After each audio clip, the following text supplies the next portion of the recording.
Sunshine up and the cloudiness went over. Let's go. Boom, baby, boom. Rise and shine. It's your morning marijuana motivation time. Your host with the most is Mark Saint. There we are. You're live. What if we give it a good old fashioned? There you go.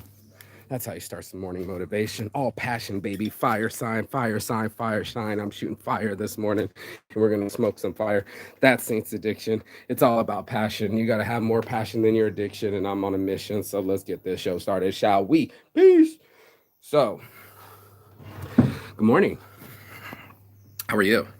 Hopefully you're doing well, right? Hopefully you're shining. Hopefully it's shining upon you. Right? Like, here's our lives. This is what happens when we're living our lives, and nobody wants to hear children in the background crying.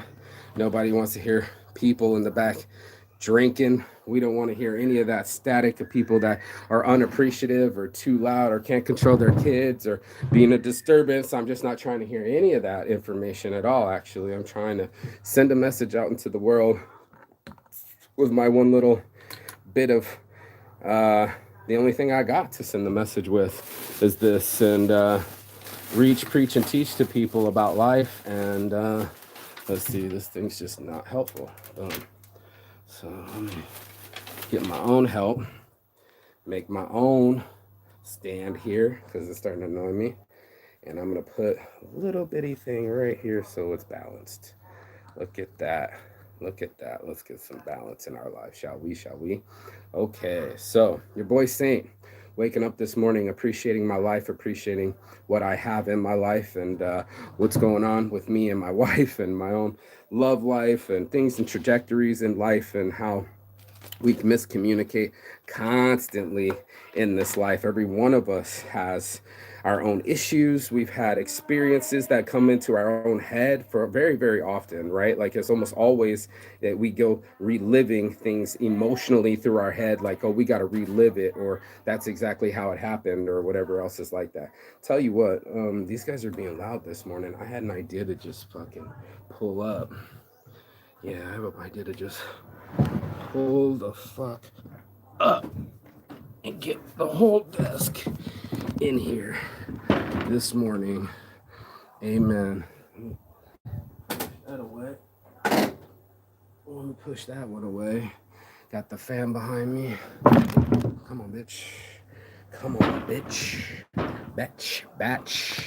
By the way, batch, we're out here and you in this with me. So I wanted to get a clear signal and get this done today. I didn't want to hear them. I have to adjust myself to not have negativity around me. I have to adjust myself to not get so emotional, finding my own emotional control. Emotional regulation is important. And so much of our history, so much of our insight, so much of us as people, this is the last of my purple weed, by the way, can literally track our own emotional security, our own emotional stability, and the way we respond to almost anything in this world, right? There's going to be fear responses, there might be love responses, there might be a whole slew and concoction of ways that we respond to different stimuli, or the way we respond to any given situation that gets us extremely excited, right? It ratchets us up. Try saying that fast. Ratchets us up. It ratchets us up to this other level that we can't even see. Like, we're not even comfortable in our own skin. We start second guessing ourselves. We don't know what's really going on. Here's the seed. They buried us, but they didn't know we were seeds. Like, here we go, bro. So, it's tough, bro. Love is tough. Understanding is tough. Patience is tough. I mean, not many people have these things. Our emotions hijack us, right? I call it emotional hijacking, but it takes us to a whole nother level. I should have called this emotional hijacking actually when I do the show, but it takes us to a whole nother level where we can't even stop ourselves. We'll just go on the train, not even know the destination, and we're going full speed to it. And I know you know what I mean. Like, I hear that I have a lot of fire in my sign, and I've always been passionate. And you can watch my show. I'm a very passionate person. I never wanted to hold back. I never wanted restrictions in my life. I always wanted to boldly go wherever I could take my mind, could carry me, or my little feet, and push the limits to my existence, and see how far I can go and push myself and all these other good things, right? Right.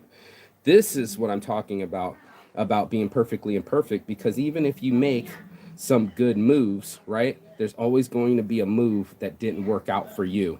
And that's why we have to have this conversation this morning inside my bungalow instead of outside, because they're all being drunk and destructive outside, is to avoid these kind of conflicts, these getting loud, these people that drink, these people that are already so self-destructive that all they can do is hurt each other. All they can do is do the same drug or drink or manipulate or lie. I've heard the laughter, from the drunk people next door, but it's all fake, man. That ain't real laughter. That's intoxication. And how many of us are intoxicated, or how many of us are actually verified and bona fide?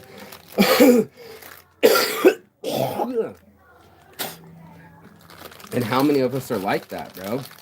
How many of us actually put our foot down and say what we mean and mean what we say? Or how many of us are flaky and every day we're wishy-washy? Our emotions might take us to another level. We might feel this level one day, and then 5 minutes the next minute we ain't feeling the same level. Levels be changing on people, and then we won't know how to keep the regulation of the levels. It's like being in Chernobyl, right? Like they were trying to test the reactor, but they stirred the pot. You know what I'm saying? And how many of us are stirred? How many of our pots are stirred? How many of us are unhinged and we're just emotional? Yesterday, the girl that's drinking next door was crying. I was with my girl. We were holding hands. We were in the restaurant. We needed a personal time. She comes up, starts telling her life story, and starts crying. And I was just like, stop, bro. Like, this ain't the time or place, bro. She's like, oh, you know what to hit my problems. No, I'm holding my girlfriend's hand. I'm not in your problems. Your problems are in your head. And all you're looking for is someone to ruin their time. You can't wait to call and complain. You can't wait to be sad and shit. You know what I mean? Like, you can't wait to ruin someone else's time because of your own emotional instability. And that's what ended up happening last night. I was just like, yo, this is ruining some times when people get too emotional or overtly sexual or not reciprocating other people's emotions, or maybe just too processing too much, bro. Too much is too much. And that's what we all do. We all do too much and not enough for our mental health, and we all think too much about the things that are going in our head to trigger our emotional instability. And it was all over the place. It was air apparent to me that at any moment people can get fired up, bro, and they can get all up in their head, and they won't even know why they're pissed. They won't even know why there's another truck going past me when I first started this show, and they won't know why that they're even mad. Sometimes you'd be like, what happened? I don't know, man. He said something and I got triggered. We have tough time identifying the triggers. We know what a gun looks like, we know what a bullet looks like, but a trigger, it's so small. It's the action of the rifle, but it's such a small element of the rifle. The butt is big, the barrel is big, but the trigger is small, but it does the most damage. And that's what I feel like this is in our lives, is like how much of the self damage that we do to make ourselves wound up like we do, right? Like, every one of us is going to be there and be like, I don't know anybody that has it perfect. You know what I mean? I don't know anyone that responds perfectly all day in, day out. Her best friend was making comments on some, you guys fight too much, and is he really the guy for you? Meanwhile, he's on Grinder, desperately looking for the gay guy on the island that'll fuck him. And I'm like, bro, you have nobody, but you're mad that I got somebody, right? It's crazy. That's how people are. Your relationship's not perfect. You don't even have a relationship to make a comment about, right? Like, there is nobody knocking on your door. You have nobody to argue with. You have nobody to train yourself on communication. And that's what I love about my girl. And what we're doing is like, at least it's practice, motherfucker. At least I get to practice real love. At least I get to practice compromise and misunderstanding in my communication styles and my attachment styles. Most motherfuckers know why they do what they do. Most motherfuckers ain't even trying to search for it. They're just like feeling it up, and that's just the way it is. And if I feel it's that way, then that's the way it is. And how many of us like that? How many of us get into our minds and we feel like, okay, maybe this person doesn't love me as much, so I'm not going to love them as much, or maybe I need more sex and they ain't giving it to me enough, or maybe they're too sexual and I don't want to be that kinky, or maybe I'm adventurous and they're not spontaneous. Or how many times, bro? How many times they're not kissing you enough or not affectionate? What are the things that gone in your head and have actually happened to you? Please comment below. Like, I know I'm not the only one, and none of us are perfect for each other. That's crazy. 12 different signs with two different sun sign and a moon sign rising. You don't know who the fuck you are. It's hard to track because there's no trackability. You can try tarot cards, you can try charting people's experiences, but everybody has free will. And even if you get a prediction, you can always change that outcome because you can choose differently.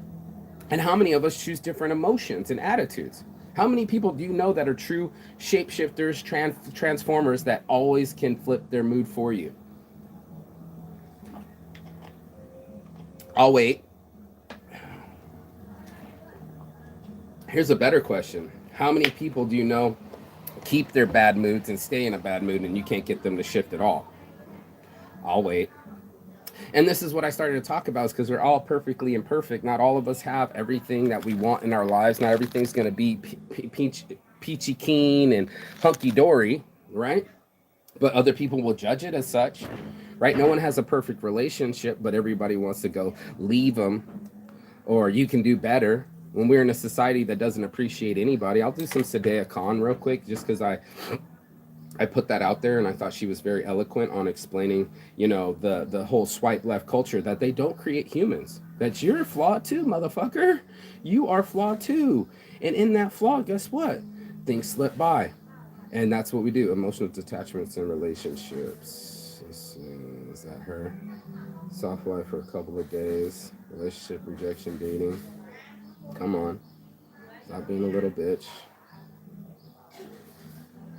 Here's what happens when we reject a man. We're seeing whether our rejection confirms what he thinks No, about that's not himself. it. That's not it. Snap into it, bitch. This thing's moving too slow. Sadea Khan. Here you go. A really emotionally connected woman who's super loyal and super loving, she can't be with a man. That's not it either. Come on, Sadea. The conditions of love, that ain't it. Right. Maybe this one does its fucking job. Come on, bitch. Why do you think people are struggling more than ever today to have a healthy, happy relationship? I would say it's the illusion of options that we've got today that we've never had before, in the form of online dating, social media, and pornography. What that means is when we enter relationships, we're almost assessing if that partner is worthy of us. And there's almost an element of narcissism when we walk in. We're like, can I get better? Can I get the most I can get? Is this the most satisfying sexual relationship I've ever had? And if that person doesn't tick every single box off, instead of reflecting on what you need to heal and what you need to bring to the table and how you can help this relationship survive, we simply replace them with the illusion of options. Even if we don't have alternatives, we think we do, so we let go far quicker than we previously would have. Why do you think people there are it is, struggling you guys. more than ever today? Everybody's willing to quit, but nobody's willing to stick. Everybody's wants all their signs to match and every box to be ticked, but no one's ticking all the boxes in themselves. We're all perfectly imperfect, and not one of us got it like that. But should be so lucky that we even have love like that, and to be able to respond to another human in kind and go, hey, I feel the same way about you as you feel about me. That in itself is magic. And if ever we go to disagree, here, fuck you, here's to me, as my dad would say. There are times you're going to disagree. It would not be fun if all you did was agree. It would not be exciting if you all thought the same things. That's why it's so cool to have individualism. That's why it's so cool that it takes a village, it takes everybody to be in the village to raise a child. It takes both parties to party to get that kind of energy out of each other. And that's what I'm starting to learn. Bless up, Sadea Khan. Thank you for being an awesome woman. Beautiful, modern, and smart, calling out our own shit, calling out men's shit, calling out women's shit, calling out the shit that we do to each other, making each other messy, arguing with each other, separation anxiety, anxious attachment styles, narcissistic behavior, immaturity, rejection, jealousy. What are the all seven deadly sins? Envy, lust, gluttony. It's all a part of it, bro. And we know it. You know, we know when we're doing too much or not doing enough. We know when we're pulling our weight and others aren't.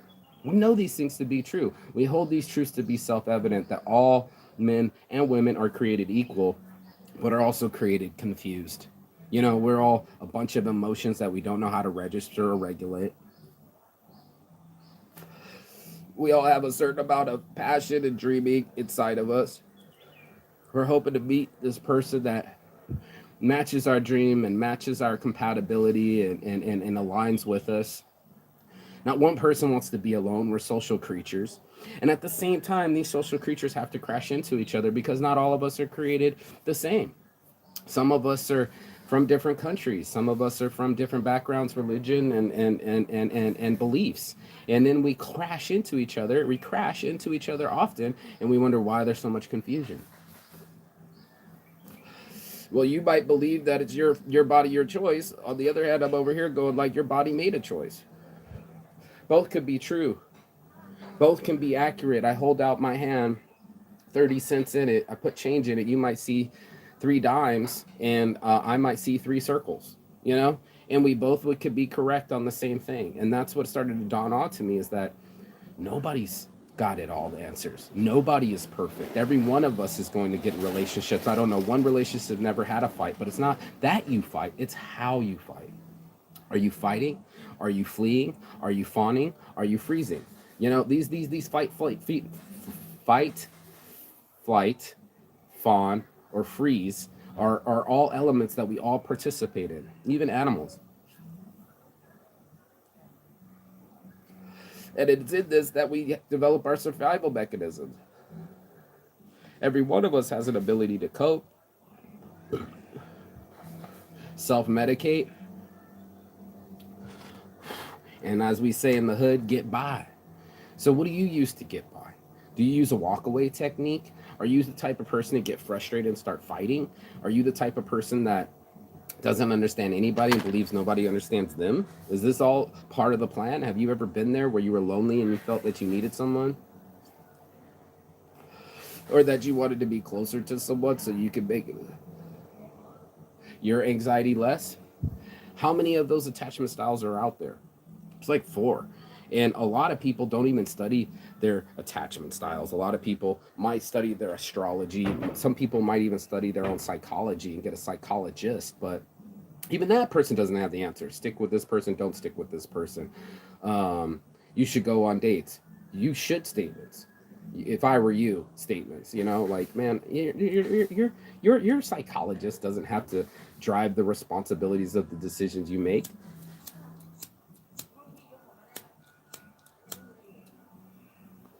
They're not in bed with you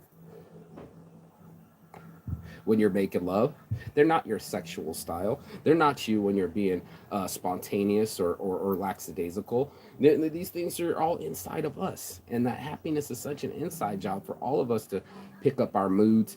Man, I was like trying to get her friend's mood up so her mood would be up. His mood was sucking energy from her, so then we couldn't be together. Then we want to be making out, but then there's the third wheel, and he's watching, and it makes other people feel uncomfortable because they want to have love too, but they also want to judge our love too. And it's like, you don't even have love to judge. It'd be equal if you had somebody, and I got to see you interact with them and say, oh, okay, you know, let me be the devil's advocate and say, oh yeah, you guys argue too much, or that um, I have opinions and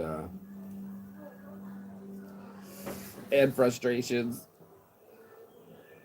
and experiences that you can't compensate for. This dude's never met me in life. I've never met him in his life, you know? But always the friends that are always going to be my friends, her friends, and say, oh, you guys should just stop. You guys should just quit. I look at them and I go, I can't say nothing to you because you have nothing, no one to say anything about. You're not in a relationship to actually say it. It's only the people that are holding babies and are pushing strollers can I talk to, because they're living exhibits of functioning relationship. The people that are outside of relationships giving relationship advice is kind of like the blind leading the blind. You know, it's like you're not exhibiting the behaviors that I'm trying to replicate. You're not showing me what I'm already trying to do. Like, you know what I'm saying? Like, it'd be different if you had an example for me to follow, and then you can lead by example instead of by opinion. And that's all opinions are. Opinions are like assholes. Everybody's got one. Save like moods, a bunch of booty bitches, too much energy around me. One's dancing African dances and being exotic and erratic, and one's definitely being erratic, mumbling and talking to himself and talking about different subjects. And then there was somebody else that came in and wanted to sit next to me, and it was just so much different energies. And we're trying to combine our friends with ourselves in our alone time. And trying to get some more alone time is hard enough, and trying to get married or create a relationship when everybody's so busy. Try living in the 21st century. Welcome to You Not Meet People Organically. Tinder swiping, and all I care about is the data. Swipe, swipe, swipe till we get what we want. Pick, pick, pick, choose. Fill the boxes, but there are no boxes in people. I'm not in a box. You know, black, white, or other, bro. You know, I'm different, and I was always made different. You know, I'm a mix. Do I check both boxes? Am I? Do I even fit in a box? You know, and what if they don't tick one of your boxes? Do you throw out the whole box? I'm just curious. You know, is it like you think you're gonna return a burger because it's missing a pickle to McDonald's? I don't know. Most of us do. Like, hey, I didn't get my pickle. Complaint, complaint, complaint. My first world problems. Let me bitch about something small. And then the trivial things. What about the majority of things? What about the genuine care and mental and well-being of each other? You know what I mean? You should be so lucky that you have a coach. Somebody bitching at you 5, 6, 7 a.m. That means they got to get up at 3, 4, 5 a.m. to be there to make sure you're in your shorts doing what you said you wanted to do and be a champion. You want to be a champion? Well, it's going to take somebody behind you. You're jogging. They're on the motorbike. They're on the mountain bike. They're making sure you're getting in the laps. They're doing the laps too. Do you have a friend that would get up at 5 o'clock in the morning with you and jog up with you and make you build you up and feed you right and talk good about you and do film studies with you and check about your past fights and see how you did and what you can improve?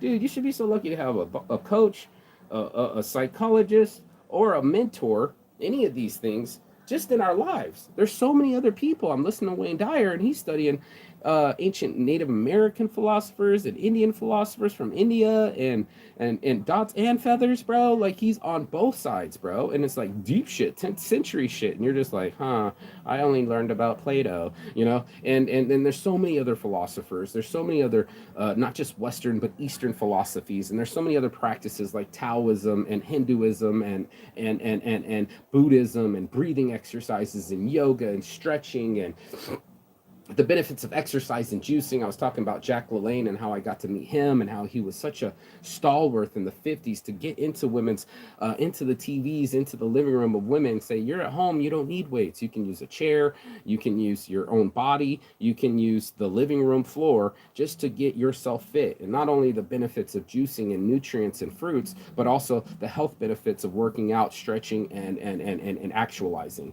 And that's what I'm talking about. It's easy to actualize when you have something actually in front of you. Then you're like, okay, this is something I can work with. And when it's esoteric, we keep talking about this difference between hope and experience. It's like you could leave someone on the hope that you might find someone better than them. Hope in one hand, whether they say hope in one hand, shit in the other. And then you got experience, the shit that you've already been through, and you know each other, and you start to build off the experience, and you learn from each other's mistakes, and you adjust and you change so you can be better for someone else. Or do you think you can just be the way that you are and people have to swallow you like a bitter little pill? I've been pushing my agenda on a lot of people for a long time, especially with my narcissism. Like, man, this is just the way I am, bro. Boom, I'm a bunch of energy. Boom, in the room. And then I started to realize like I wasn't listening. I was telling my own stories, which I knew the endings to. I knew the punchline already. I was trying to hold the conversation. I thought it would die if I didn't keep talking, and sometimes it's that way. What's wrong with some silence and some radio silence and nothing being said? How about using that time to stop speaking and sitting still and do breathing?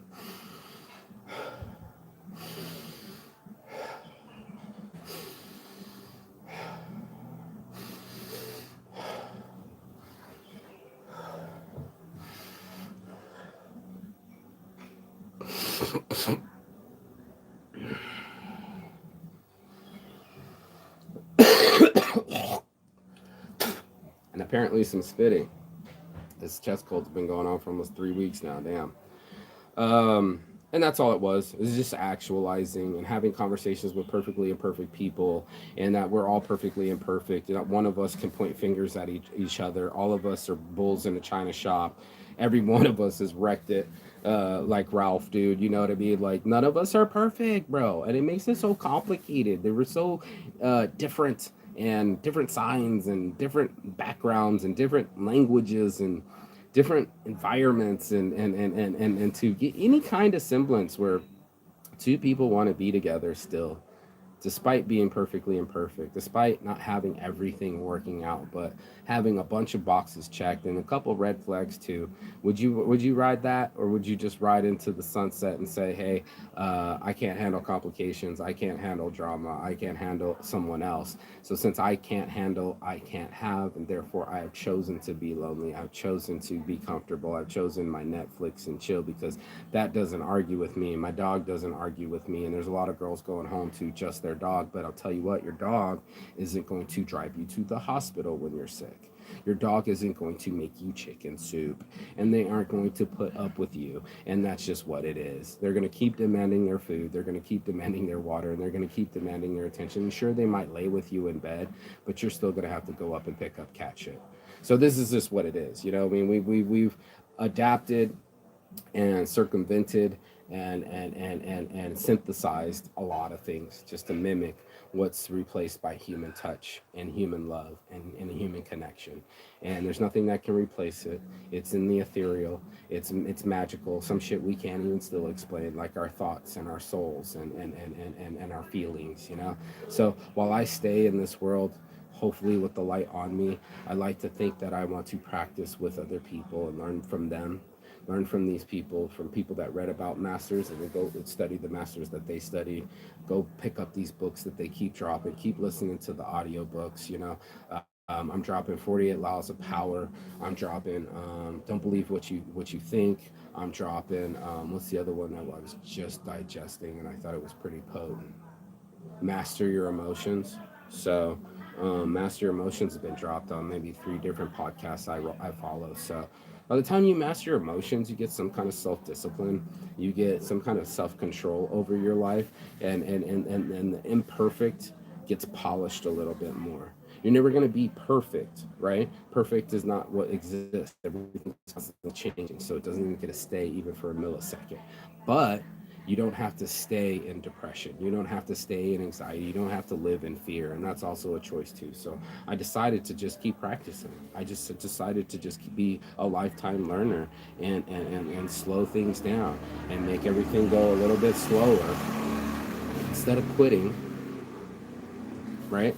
Instead of giving up, practicing, sitting, letting the muddy waters clear, giving it a minute, giving it a breather, giving it space and time so it can grow. And that's what I'm learning today. That it's perfectly imperfect as mostly Saints is. I mentioned my imperfections in Saints addiction. I explained that I was a convict up front. I explained that I've done hard drugs. I've explained that I'm not proud of my narcissism, my anger, and sometimes my attitude, you know? But I am responsible for my attitude, and my attitude is my altitude, just like it is up to you. So all of us have to choose. Do we choose to improve our attitudes in the way in the reactions we get out of people, or do we keep browbeating people, losing people, and swiping left? You really get to choose, and I think maybe with the world of too many options, we don't choose enough, or we don't choose right, or we don't choose at all. It's called the choice bias. So you got to go do your own research on that. But yeah, learn about the choice bias. And with presented with too many options, we make none, and we keep perceiving, like she said, pretend options that don't even exist. And I have a real option that does exist, so I'm going to practice with it. And that's my 30 minutes. So on my heart from the start, it's your boy Marky Saint, Saints Addiction, we in a mission. Where's my shirt at though, dog? Inside out. Get yourself one. I'm not wearing a shirt because I'm sweating in the jungle with the fan on my back. You know what I'm saying? You heard me. Saints Addiction, we on a mission. Balancing the spirituality and the smoking together. Definitely questioning authority and being a rebel. I believe in a peaceful anarchy, resistance, a peaceful resistance. Just us to say, hey, some of the shit ain't right. You know what I mean? Homelessness ain't right, prisons ain't right, and our schools ain't right. And that's my platforms I stand on. So if you got anything out of this message, please like, share, subscribe below. And as always, peace and love. Chigathon. That means goodbye, but not forever in Phoenix. And I will see you on the other side as soon as you like, share, subscribe, and comment below. Peace. Ciao. Bella. Beijos.